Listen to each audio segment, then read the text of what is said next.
Hello everyone, welcome back to my channel Algebras. So now we are going to solve question number 6 B part. Here it is. हमें एबल्स theorem को state करना है and then we have to show this कि tan inverse x की series expansion ये है and अगर π/4 की वैल्यू ये आएगी. अब π/4 कैसा आएगा जब हम tan इनवर्स में 1 रखेंगे यहाँ पे, है ना. तो फिर लेट्स डू द क्वेश्चन. सबसे पहले तो स्टेटमेंट चाहिए एबल्स थ्योरम की. Okay, so the statement of Abel's theorem. Abel's theorem वैसे मैंने आप सबको नोट्स प्रोवाइड करे हैं. आप जैसे टाइम टू टाइम उन नोट्स को पढ़ो. उन नोट्स से बाहर सही में कुछ नहीं आएगा. हम भी वही पढ़ के जाते हैं. फुल नंबर आते हैं हमारे 10 आउट ऑफ 10 बहुत अच्छे से. ठीक है, तो वो काफ़ी है, वो नोट्स काफ़ी है. So now theorem let fx equals to fx हमारे पास सीरीज़ है n इक्वल्स टू 0 से लेकर infinity an x to the power n be a power series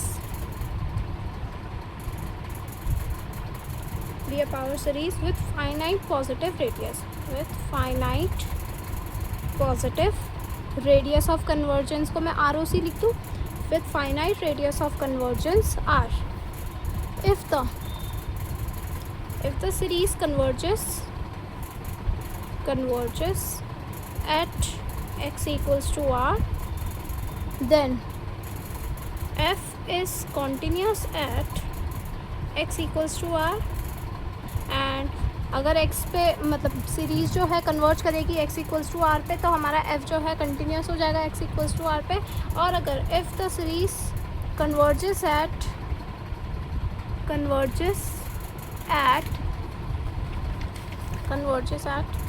x equals to minus r, then f is continuous at x equals to minus r. तो अब आपको पता है वो जीपी याद करो. जीपी क्या होता है. अब देखो मैं आपको बताती हूँ ये क्वेश्चन कैसे. हम ऐसे करते थे जैसे tan इनवर्स x है, मेरे को ये सीरीज़ चाहिए. ठीक है, दोनों तरफ से. तो एक तो ये वाली सीरीज़ क्या लिखी हुई है, ऑड पावर्स में लिखी हुई है और नीचे ऑड टर्म्स लिखे हुए हैं. ठीक है, और -1 +1 -1 ऐसे ऑल्टरनेटिव चल रहा है. तो ये तो ऐसे सीरीज़ होगी कुछ कि x to the power 2n+1 upon में 2n+1 और -1 की पावर n, क्योंकि साइन ऑल्टरनेटिंग है. ठीक है, और यहाँ पे tan इनवर्स x. तो अब मेरे को ये चीज़ लाने दोनों तरफ चाहिए. तो यहाँ पे मुझे ऑड टर्म की सीरीज़ चाहिए, या फिर मैं उसे डिफरेंशिएट करके ले आऊँ, या तो मैं उस ऑड सीरीज़ मतलब वो ऑड टर्म सीरीज़ को मैं पावर सीरीज़ को इंटीग्रेट करके ले आऊँ. दोनों में से एक चीज़ कर सकती हूँ. तो यहाँ पे हम इंटीग्रेट करके लाएंगे, क्योंकि डिफरेंशिएट करके लाना ज़्यादा मुश्किल होता है. ऐसे बन नहीं पाएगा हमारे पास.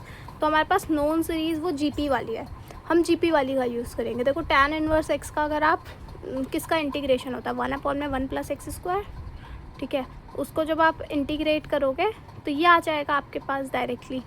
ठीक है, तो इसलिए उससे भी सोच सकते हैं कि ये वाली जो 1/1 + x² ये थोड़ी देखी सी है जीपी जैसी. तो जीपी में क्या होता है summation x to the power n. बताओ इसकी वैल्यू कहाँ से कहाँ तक, इसका सम क्या आता है, ये आपने पढ़ी होगी इन्फिनाइट जीपी 1/1 - x.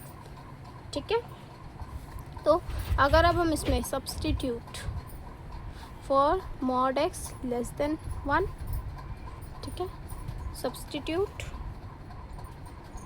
अब इसमें मैं क्या सब्सटीट्यूट कर दूँगी, मुझे नीचे 1 + x² चाहिए, तो सब्सटीट्यूट x को -x² से सब्सटीट्यूट कर दो. तो अब हम लिख देंगे n इक्वल्स टू 0 से इन्फिनिटी -x की पावर 2 इसकी पावर n, x के बदले ये रख दिया, इक्वल्स टू 1/1 + x² बन गया. ठीक है, अब ये चीज़ को आप ऐसे लिख सकते हो समेशन n इक्वल्स टू 0 से लेकर इन्फिनिटी -1 की पावर n बाहर ले आओ एंड यहाँ पे x की पावर 2n लिखा हुआ है इज इक्वल्स टू 1/1 + x². ठीक है, अब this is a power series with. अब देखो वी नो दैट ये जो ये LHS वाली है, LHS वाली पावर सीरीज़ देखो, we know that summation n equals to 0 से लेकर इन्फिनिटी -1 की power n x to the power 2n+1 odd terms upon में नीचे ऑड टर्म्स आ रहे हैं. एक्स की पावर ऑड और नीचे और टर्म्स आ रही है, इक्वल्स टू ये क्या है, x minus x cube by 3 plus x की पावर 5 बाई 5 माइनस, ऐसा ऐसा करते चलता जाएगा. This is a power series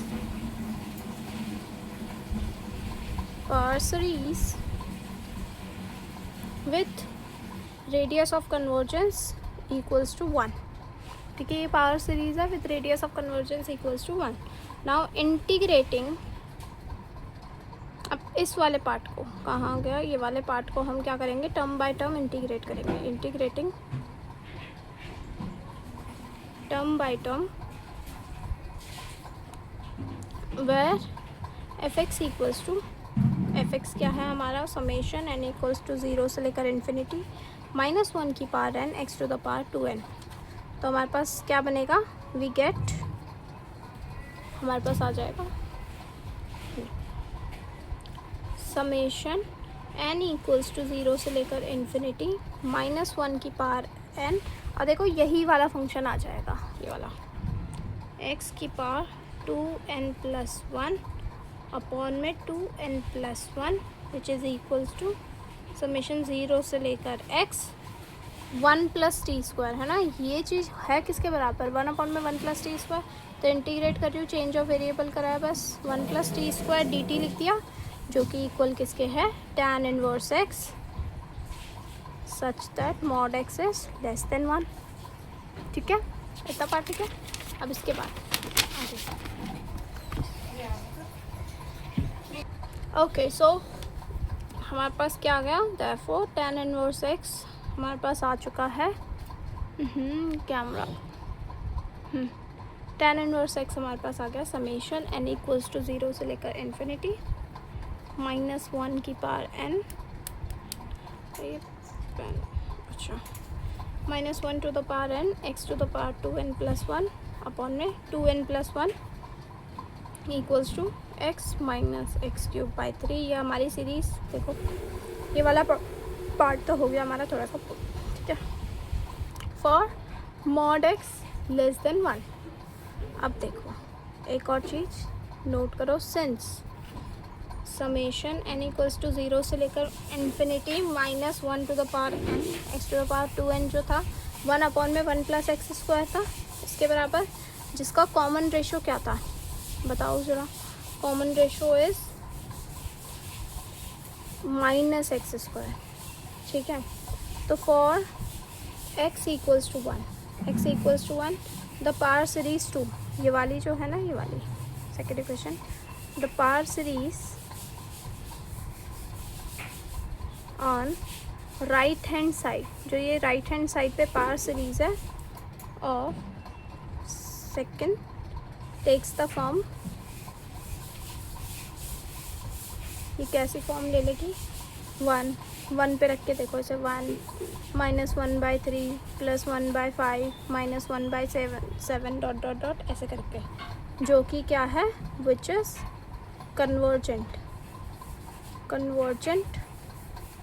by alternating series test, by alternating. अब आपको पता है ऑल्टरनेटिंग सीरीज टेस्ट क्या होता है. देखो ये वाली चीज़, अगर ये वाली जो सीरीज़ है ऑल्टरनेटिंग टेस्ट में बताती हूँ, अगर मैं x की वैल्यू 1 रख दूँ तो ये सीरीज़ क्या बन जाएगी, सिर्फ -1 की पावर n, है ना, -1 की पावर n अपॉन में 2n+1. ऑल्टरनेटिंग सीरीज़ टेस्ट में एक तो होता है कि लास्ट टर्म 0 पे जानी चाहिए, और जो आगे वाली टर्म होती है वो पीछे वाली टर्म से क्या होनी चाहिए, छोटी होनी चाहिए, ऐसा होता है. तो वो छोटा होना चाहिए जो आगे वाला टर्म है. तो देखो अगर मैं इसका देखूँ लास्ट टर्म, देखो इस वाले चीज़ को नहीं देखते हैं, ये होता है जैसे ऑल्टरनेटिंग सीरीज़ कुछ इस तरीके से दिखती है, -1 to the power n bn type की. तो ये जो bn है, एक तो इसका लास्ट टर्म, तो यहाँ पे bn क्या है हमारा, 1 अपॉन में 2+1, है ना. ये जो है ये लास्ट टर्म 1 अपॉन में 2n+1 क्या है, इन्फिनिटी पे जा रहा है, मतलब इन्फिनिटी पे जा रहा है, सॉरी, जब n इन्फिनिटी पे है तो ये 0 पे टेंड कर रहा है, लास्ट टर्म 0 पे जानी चाहिए, और जो आगे वाली टर्म होती है, मतलब आगे वाली टर्म होती है वो इस वाली टर्म से, पीछे वाली टर्म से छोटी होनी चाहिए. तो पहली टर्म अगर मैं बोलूँ, पीछे वाली टर्म 2n+1 है, इससे जस्ट एक आगे कदम में जाऊंगी मैं, तो वाली टर्म क्या होगी, 2n+1 +1 ऐसे, विच इज़ 1 अपॉन में 2n +2 +1 +3। तो देखो अब मुझे बताओ, यहाँ पे बता देती हूँ, 1/2n + 1 बड़ा है या 1/में 2n + 3 बड़ा है? बताओ इन दोनों में से कौन बड़ा है? देखो जितना बड़ा डिनोमिनेटर होता है उतना छोटा आंसर होता है फ्रैक्शन का। तो बड़ा डिनोमिनेटर छोटा answer. So this is smaller, this is bigger. This is पहली वाली टर्म, ठीक है, bn वाली टर्म ये है एंड bn1+ वाली टर्म ये है। तो इस टेस्ट से हमारा क्या है, ये वाली सीरीज़ जो है, ये वाली ये ऑल्टरनेटिंग सीरीज़ टेस्ट से क्या हो गया, कन्वर्जेंट हो गया। So which is convergent by alternating series test? thus by Abel's theorem, oh sorry can't experiment, thus by Abel's theorem the series represents a function, एक फंक्शन को रिप्रेजेंट कर रही है f on -1 से 1, ठीक है। 1 पे भी ये कन्वर्जेंट आ गई, तो 1 पे अब मैंने क्लोज कर दिया। पहले mod x <1 कर रहे थे ना, तो -1 से 1 ओपन ब्रैकेट्स था। अब यहाँ पे 1 पे भी ये कन्वर्जेंट आ गई, तो मैंने क्लोज कर दिया। That is continuous at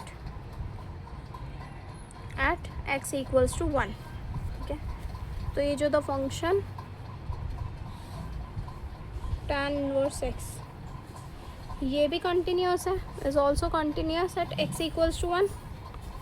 So both the functions take